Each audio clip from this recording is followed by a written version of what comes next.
Можеш ли да си направиш частна здравна застраховка в Германия и по-добра ли е тя от държавната? В Германия има две системи за здравно осигуряване – държавна и частна. Те се различават в някои ключови аспекти, между които са месечните вноски, възможността да се застраховаш и различните покрития.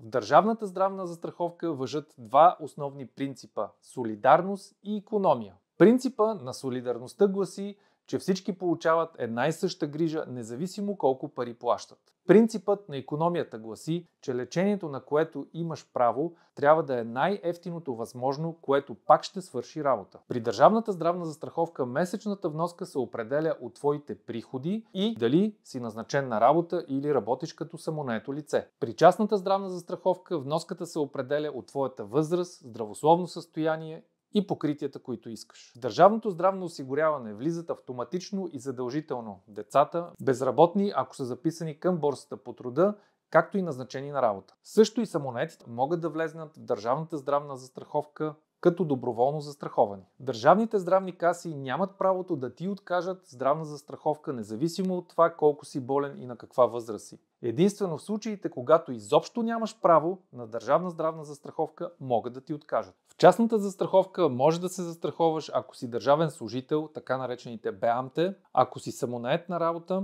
ако си над 30 години и си студент или ако печелиш над 73 800 на година бруто като назначен на работа. Имай предвид, че частните застрахователи не са длъжни да те вземат в тяхната частна застраховка и могат да ти откажат. В следващите видеа ще разгледаме в по-големи детайли на какво имаш право в държавната и в частната застраховка и къде е по-евтино като пенсионер. Затова се абонирай за канала ни, сподели това видео с твоите приятели и застраховай се правилно.